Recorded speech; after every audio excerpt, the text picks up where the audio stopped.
But we folks of the animal kingdom have our own version. It's the story of what really happened in Sherwood Forest. It's all kicking off just in the breaks here. Well, welcome back. It's day 2 of the sensational lockdown leaks, which have piled pressure on disgraced former Health Secretary Matt Hancock. Today's files reveal then Education Secretary Gavin Williamson, the man who was fired 3 times. Imagine how bad you've got to be to achieve that accolade. He blasted teaching unions for looking for excuses not to work during the pandemic. Hancock called them absolute arses, which is pretty ironic coming from him. Well, tonight I can reveal what an absolute arse Hancock and his own top team were about me. Quite extraordinary this. First in May 2020, I got COVID symptoms and I took a COVID test. And so I tweeted this to say, look, until I get the results back and I get the all clear, I can't do Good Morning Britain. Hancock immediately tweeted his team with an opportunity. He wrote to them saying, tempting as it is, I probably shouldn't comment on this, but a few colleagues pointing out kindly that he can only have a test because of the ramp up of testing in the past week would be good, so beneficial for him if you wish me well. An advisor wrote, you should tweet him best wishes, totally straight, wish him all the best and hope he's okay. Be really classy and then get others to point out how classy you're being. And that's exactly what Matt Hancock did. If you test positive, I sincerely hope it's mild, he tweeted me publicly. And other people praised him for being so classy. And that wasn't his intention at all. And a series of fawning Hancock followers duly congratulated his commendable maturity, exactly as he and his team planned. Classy stuff. Well, in March of the following year, this actually gets better. By which time Matt Hancock had presided over one of the worst COVID responses of any of the wealthiest countries in the world, I'd left my job at Good Morning Britain. We just discussed that. You already know the story, we've just been debating it. What I didn't know until today is that the Health Secretary, Mr Hancock, and the then Social Care Minister, Helen Whately, during a deadly pandemic, they saw an opportunity here as well. Helen Whately messaged in the WhatsApp group to Matt Hancock, how about we celebrate the departure of peers at or after our team meeting tomorrow, PM? Just a thought. Hancock replied with one word, perfect. Would have been, wouldn't it, if they'd had a big party to celebrate me losing my job after actually holding people like those two to such vigorous account for the previous year. Only one problem. If they did have that party, we don't know. Lockdown restrictions at the time would have meant that that kind of party to celebrate me losing my job would have been strictly prohibited, illegal. And the people that made that law would have been them. Well, joining me now is our very own Isabel Oakeshott, who got that sensational scoop. Talk TV presenter Richard Tice, who probably has known about the scoop longer than most of us. And political journalist Ava Santina is still with us, struggling with, I think, is a burgeoning cold, which if you give it to me means you won't be back on the show for at least 6 calendar months. Neither will you, by the looks of how unwell she is. Obviously not COVID. Fascinating little insight just involving me in these things, not significant by any means compared to all the other significant stuff, but interesting into their mindset about how they just were spinning everything and how jubilant they were to get someone who was calling them out on all of their nonsense repeatedly, getting what they saw as his due comeuppance.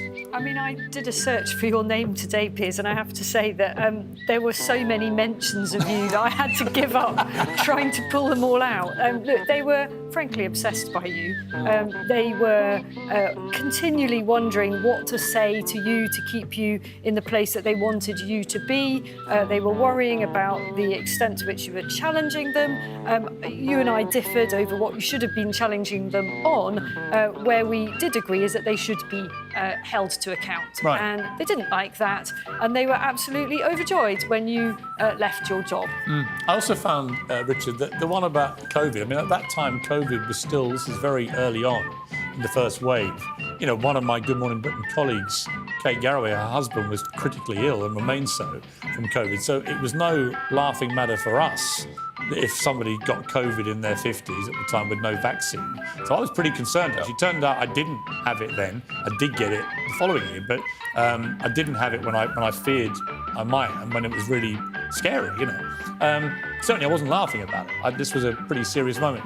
And yet the way they reacted even to that, pretty callous. But that's what we know, is that actually they were laughing about lots of things at a time when they had successfully terrified of the nation. And in those first few weeks, no one knew what was really going on, but they seemed remarkably relaxed about it. That was sort of May 2020.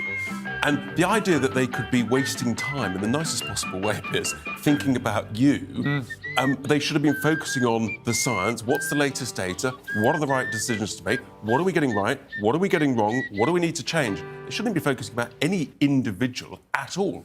And I just find that whole thing throughout this process extraordinary. Well, I mean, what we'll see in tomorrow's Telegraph is the kind of gloating and the gleefulness with which they reacted when people were arrested or got into trouble with the authorities for supposed breaches of the lockdown restrictions.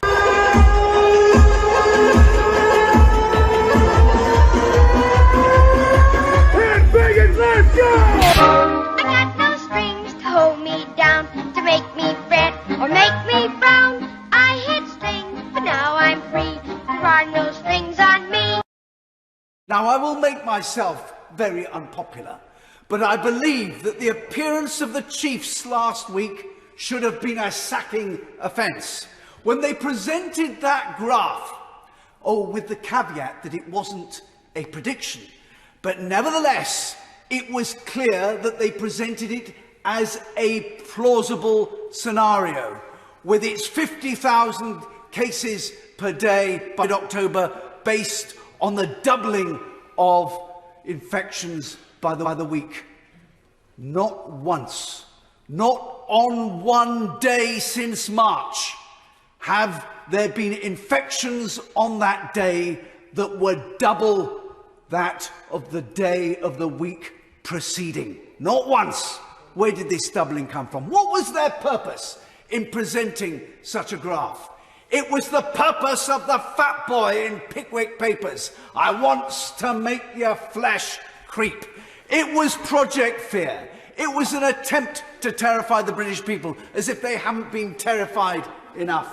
It falls to us, however, to decide whether the price is worth paying in terms of the misery and unemployment that it generates. A generation marred in their life chances, mind-boggling borrowing that we will have to repay over years, which will diminish proper investment in public services and industry. All that, and for what? The Secretary of State has told us this week that the average number of deaths is consistent with the long-term average for this time of year.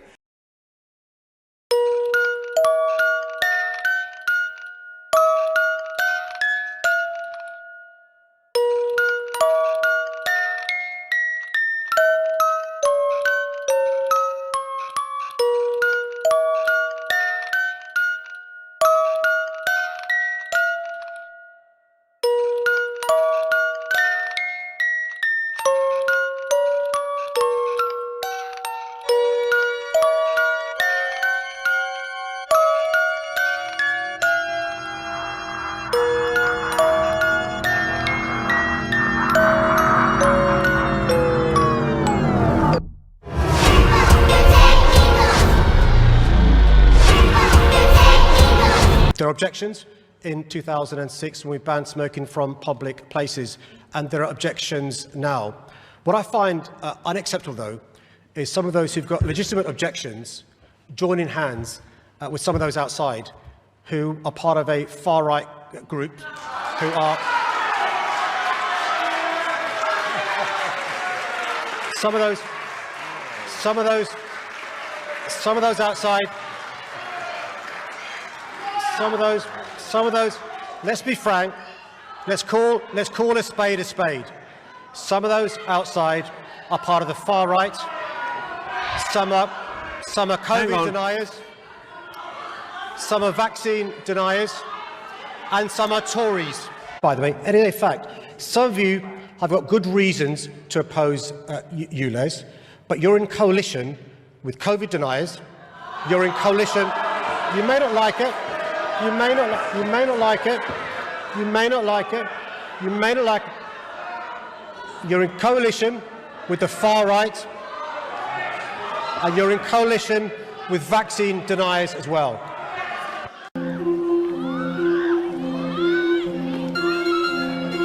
to understand politics. You think you understand political parties. You're all full of crap. You don't know what the Illuminati is. If you're Republican or you're Democrat, you're wrong. Why? It's this easy. It's called divide and conquer. That's why there's two parties and only two. And they're controlled by the same people at the very top who belong to the Council on Foreign Relations, the Bilderberger Group. They also belong to the Trilateral Commission, and you people don't even know what the hell that is.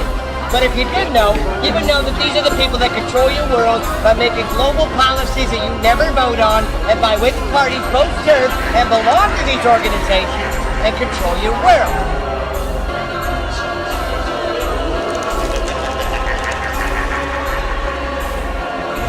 Float down here, and you will too. That they all float. They all float. Now, here's how it works. Really easy. Divide and conquer can only work if the people that are divided are not aware of the falsely created division. If you're not aware of it, then it works. If you know about it, then it don't work no more. If you have socialism without capitalism, it becomes communism. If you have capitalism without socialism, it becomes fascism. And it's just that easy. I love you. That's all you need to know. That's why Masonic symbols are all over your freaking money. But you don't pay any attention. Ridiculous.